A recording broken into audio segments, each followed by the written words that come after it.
Subscribe my channel and press the bell icon to never miss any notification.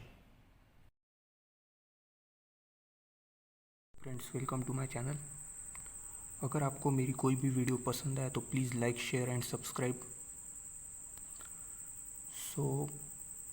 आज हम देखेंगे aromaticity का next part.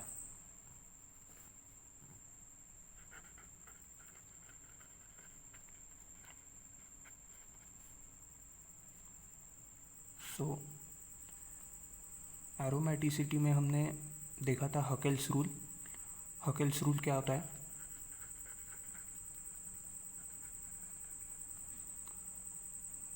Compound को कैसा चाहिए? साइक्लिक होना चाहिए, उसके बाद में प्लेनर होना चाहिए, उसके बाद में conjugated, every atom is conjugated,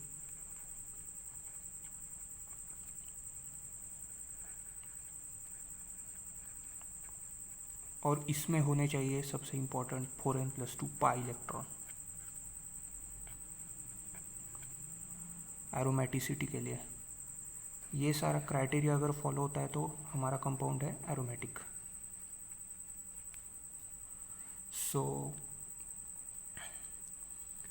अभी इसमें बहुत सारी गलतियाँ होती है। तो कुछ लोग जो है वो काउंटिंग में मिस्टेक करते हैं, तो कुछ लोग यहाँ पे कॉन्जुगेटेड सिस्टम और नॉन कॉन्जुगेटेड सिस्टम क्या है किसी किसी की समझ में नहीं आता। मेरा पहला वीडियो देख लीजिए जिनको कोई इस पे इसके सारे एग्जांपल स्टडी करना है। रीज़न दिया है मैंने कि ये मिस्टेक कैसे टालने की। सबसे पहला तो पॉइंट ये है कि 4n+2 इलेक्ट्रॉन ही क्यों? तो इसके पीछे सबसे बड़ी वजह यह है कि this is to gain stability. मतलब इत्तेफाक से आपका कंपाउंड एरोमेटिक भी बन जाएगा और स्टेबल भी बन जाएगा। इसका मतलब ये नहीं है कि कोई भी एरोमेटिक कंपाउंड ही सिर्फ स्टेबल रहेगा, ये कतई मतलब नहीं है। बच्चे यहाँ पे गलती करते हैं।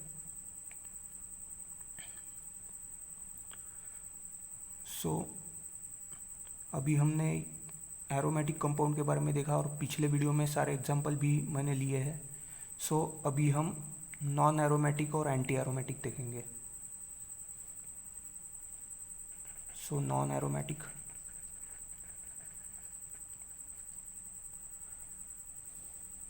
और एंटी एरोमेटिक।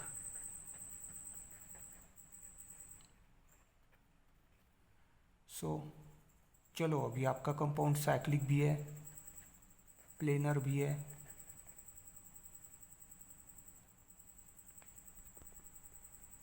उसके बाद में इसमें कॉन्जुगेटेड एटम्स भी है,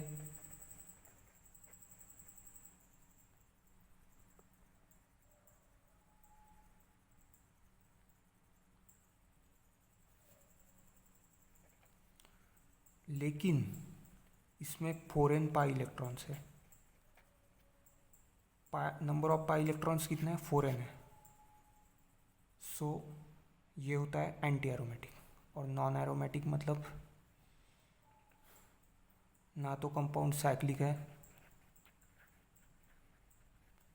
या आइदर में भी जाता है,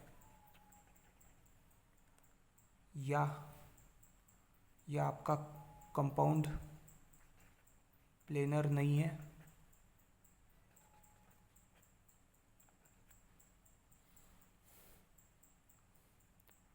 तीसरी बात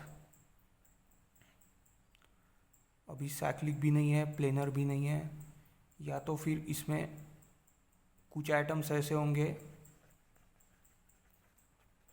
जो कॉन्जुगेशन में होंगे।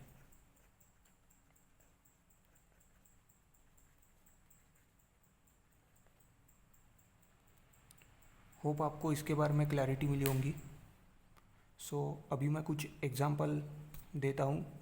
कुछ एग्जांपल मैं एक्सप्लेन करूँगा और कुछ आपको अटेम्प्ट करने लगाऊंगा। तो सो प्लीज़ कमेंट में फटाफट मुझे आंसर बताइए। ओके, सो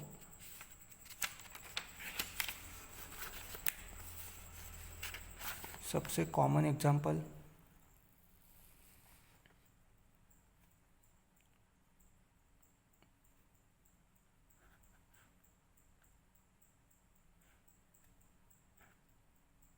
मैं लेता हूँ पायरॉल। सो पायरॉल में क्या है, नाइट्रोजन का आप सभी जानते हैं इसकी वैलेंसी कितनी है 3 और लोन पेयर कितना है 1।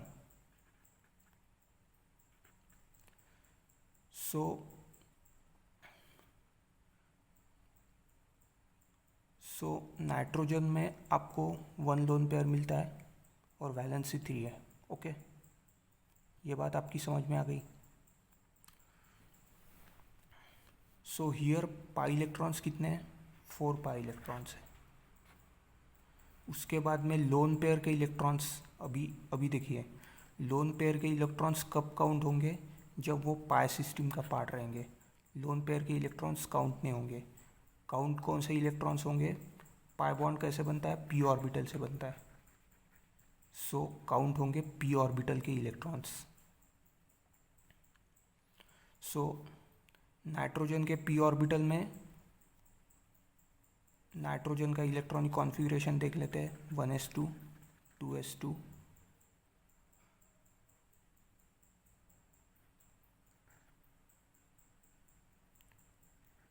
2px1 2py1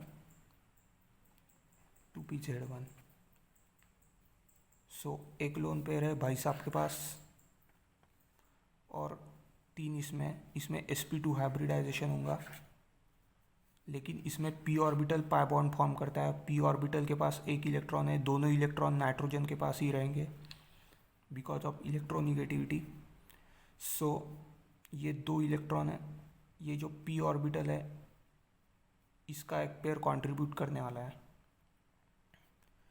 सो हमारे पास इलेक्ट्रॉन कितने हैं,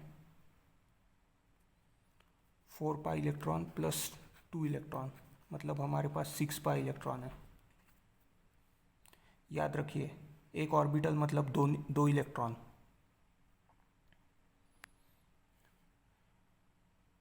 सो हमारे पास 6 इलेक्ट्रॉन है, तो ये होगा एरोमेटिक।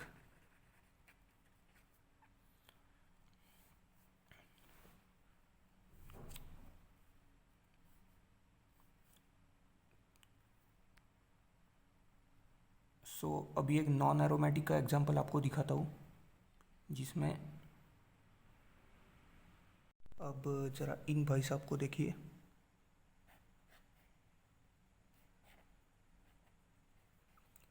जनाब को कहते हैं साइक्लोपेंटाडाइन।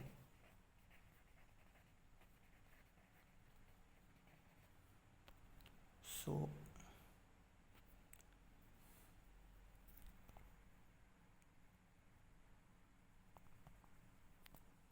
हमारे साइक्लोपेंटाडाइन भाई साहब के पास 4 पाई इलेक्ट्रॉन्स है।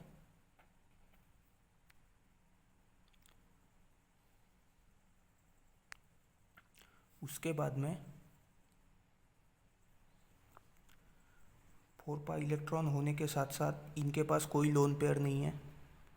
सो हम ये कह सकते थे, हमने जो पहले देखा है कि ये एंटी एरोमेटिक का क्राइटेरिया सेटिस्फाई करता है, लेकिन क्योंकि ये कंपाउंड साइक्लिक और प्लेनर भी है, लेकिन क्या सब एटम कॉन्जुगेशन में है, चलिए देखते हैं। सो मैं फोकस करता हूँ इस पर। सो आप देख सकते हैं कि पी ऑर्बिटल सिर्फ 4 एटम के पास है, जो 4 कार्बन है उनके पास है, लेकिन जो टॉप वाला कार्बन है उसके पास वो sp3 हाइब्रिडाइज है, और sp3 हाइब्रिडाइज होने की वजह से उसके पास में पी ऑर्बिटल यहाँ पे पाई बॉन्ड फॉर्म करने के लिए नहीं है। सो पाई इलेक्ट्रॉन करके काउंट नहीं होगा। So every atom is not in conjugation. So यहाँ पे हो जाएगा नॉट एरोमेटिक।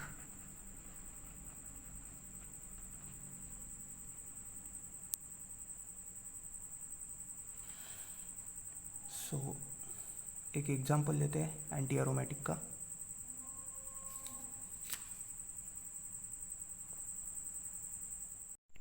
सो यहाँ पे एक एंटी एरोमेटिक का एग्जांपल लेते हैं।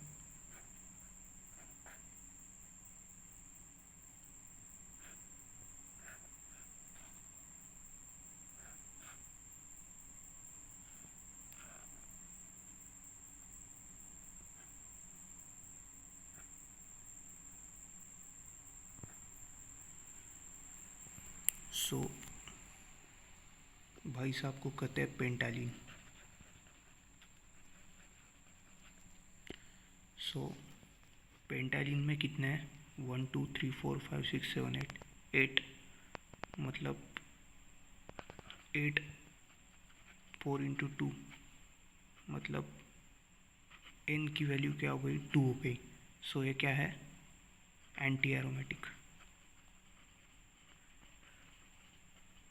हाँ, अभी वो सबसे इम्पोर्टेंट जो कंडीशन है हर एक एटम कॉन्जुगेशन में है, तो इसमें जितने भी कार्बन है 1 2 3 4 5 6 7 8, सारे 8 के 8 कार्बन के पास कार्बन जो है वो sp2 हाइब्रिडाइज है, और जो कार्बन sp2 हाइब्रिडाइज है उन सब के पास एक p ऑर्बिटल होता है। सो एक p ऑर्बिटल मतलब एक p ऑर्बिटल मतलब 2 पाई इलेक्ट्रॉन देता है। सो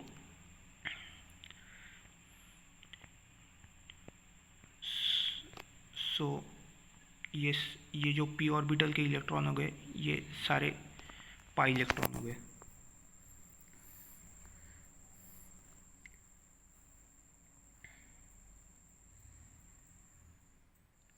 सो यहाँ पे बॉन्ड के इलेक्ट्रॉन पकड़ रहे हैं,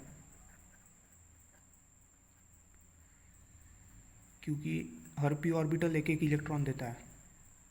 सो एक ऑर्बिटल में कितने इलेक्ट्रॉन रहते हैं? मैक्सिमम हमको पता है 2 रहते हैं। सो ये मैंने आपको समझने के लिए सब बताया। अभी वीडियो थोड़ा लेंदी हो गया। अगले वीडियो में मैं कुछ और हेट्रोसाइक्लिक कंपाउंड भी कवर करूँगा और एग्जाम्पल भी कवर करूँगा। Thank you. Please like share and subscribe my channel, क्योंकि ये सब बनाने में बहुत मेहनत लगती है। सो अगर आपका सपोर्ट रहेगा तो मैं और अच्छा कंटेंट लाता रहूँगा और आपका डाउट भी क्लियर करता रहूँगा। प्लीज़